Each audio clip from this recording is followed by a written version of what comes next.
Cerita diawali dengan kisah seorang gadis kecil bernama Katie yang sedih banget karena ditinggal anjing kesayangannya. Tapi ayahnya kasih dia hadiah robot hewan peliharaan yang super imut banget sebagai gantinya.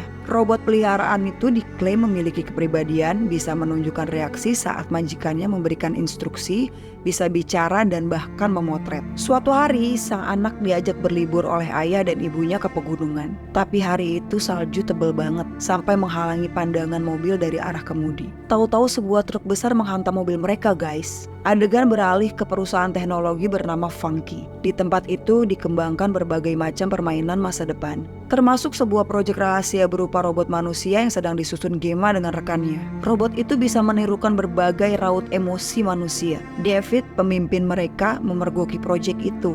David menunjukkan bahwa perusahaan kompetitor telah membuat replika produk pets mereka laris dan menjualnya setengah harga. David marah karena Gemma nggak bisa menjual produk yang lebih sederhana dengan harga yang murah. Sedangkan Gemma justru berpendapat bahwa seharusnya mereka membuat produk yang sangat canggih, sampai nggak bisa ditiru kompetitor. Proyek yang canggih itu diberi nama Megan, model 3 generative android. Robot berupa anak itu awalnya menunjukkan kemampuan luar biasa, tapi tiba-tiba saja error dan meledak. Ya jelas robot itu ditolak mentah-mentah oleh sang pimpinan, guys. Gemma rupanya adalah tante dari Katie, anak yang mengalami kecelakaan. Kedua orang tuanya meninggal dalam kecelakaan yang diceritain di awal film tadi, guys. Jadi Gemma kini memperoleh hak asuh keponakannya. Katie yang yatim piatu kemudian tinggal bersama Gemma.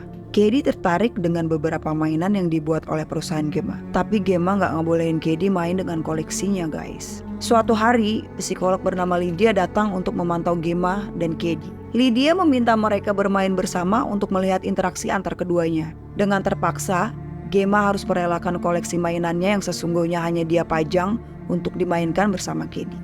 Karena melihat interaksi mereka canggung, Lydia bilang Katie bisa saja diserahkan ke kakeknya dari pihak ayah jika Gemma memang keberatan. Gemma pun gak setuju, guys. Tapi Lydia bilang kalau dia bisa kasih rekomendasi itu ke pengadilan kalau Gemma dianggap tak layak mengasuh Katie. Suatu hari Katie mendatangi Gemma saat mengerjakan proyeknya. Katie tertarik sama Bruce, sebuah robot manusia.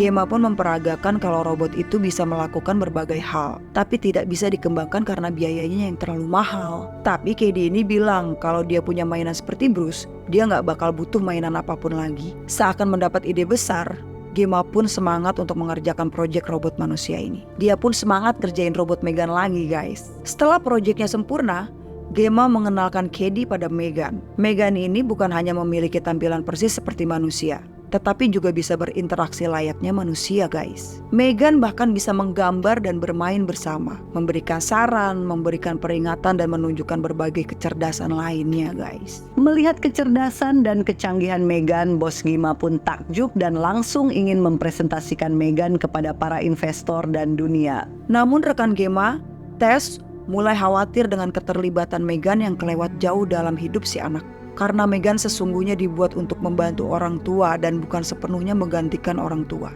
Gemma menegaskan kalau keberadaan Megan juga bisa melindungi Katie dari bahaya fisik maupun emosional. Megan yang mendengarkan percakapan mereka juga mulai penasaran nih sama konsep kematian. Apakah dia bisa mati? Suatu hari saat sedang bermain panah, busur panah Katie hilang.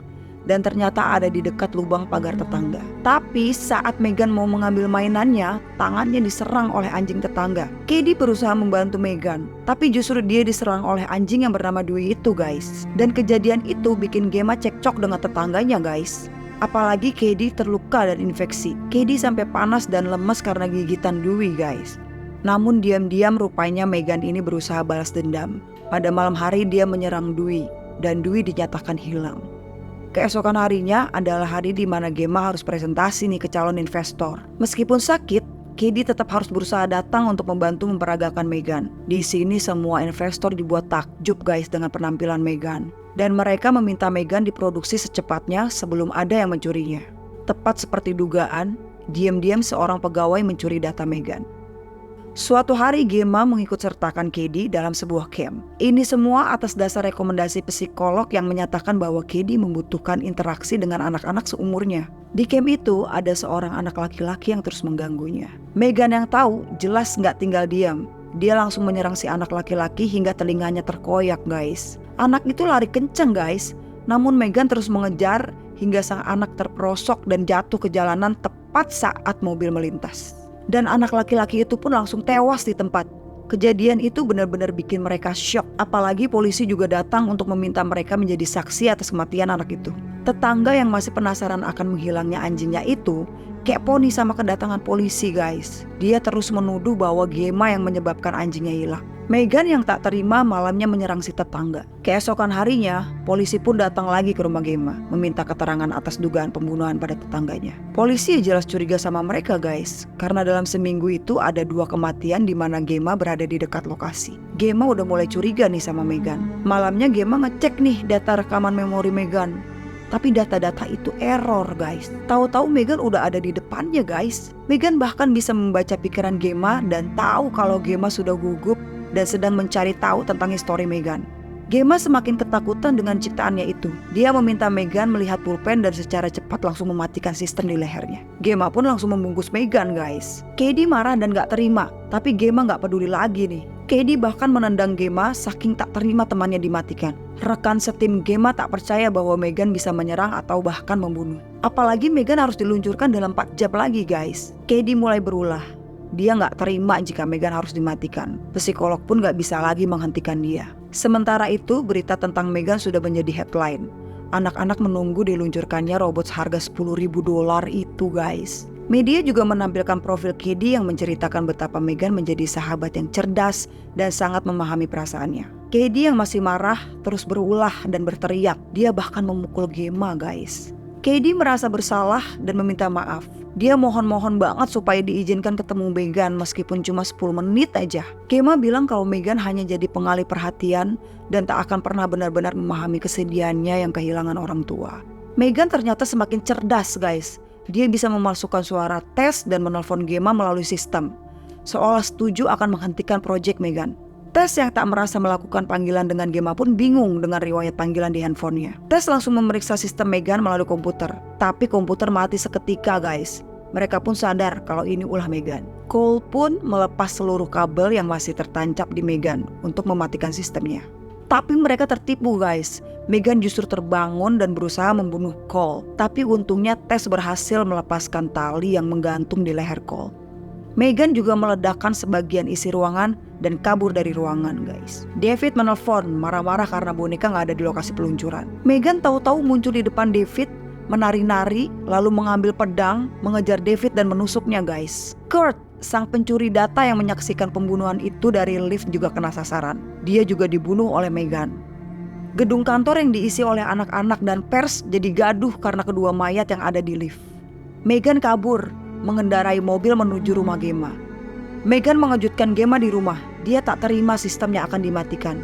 Dan kali ini trik pulpen udah gak berlaku lagi guys. Megan langsung menepisnya. Katie terbangun karena mendengar suara Megan. Megan mencekik Gemma, menirukan suara Gemma dan menyuruh Katie kembali ke kamar. Lalu Gemma melempar Megan dengan segelas air. Dan sistem Megan tampaknya koslet. Lalu Gemma berhasil melepaskan diri. Tapi sistem kembali berjalan guys. Dan Megan terus menyerang Gemma. Katie yang terbangun memergoki perkelahian mereka. Tak disangka, Katie menghidupkan Bruce, robot yang selama ini hanya teronggok di gudang. Melalui Bruce, Katie menyerang Megan. Meskipun udah hancur dan terbelah 2, ternyata Megan gak mudah mati guys. Megan menyerang Gemma membabi buta. Meski ketakutan, Katie akhirnya memberanikan diri menyerang sistem utama Megan. Dan Megan pun telah berhasil dimatikan. Adegan berakhir dengan mereka yang berhasil selamat melawan Megan. Tess dan Cole rupanya melapor polisi. Meski terlambat sih, tapi setidaknya mereka baik-baik saja. Nah, itu dia kisah Megan, robot mainan anak yang ternyata membahayakan perancangnya sendiri. Emang zaman sekarang tuh teknologi udah semakin serem ya guys. Foto, suara, dan bahkan video bisa dipalsukan. Bukan gak mungkin nih, di masa depan ada robot yang benar-benar berwujud seperti Megan. Kalau kalian tertarik gak sih punya robot super canggih kayak gini? Tulis komentar kalian di bawah ya. Jangan lupa subscribe dan sampai jumpa di video berikutnya. Bye-bye.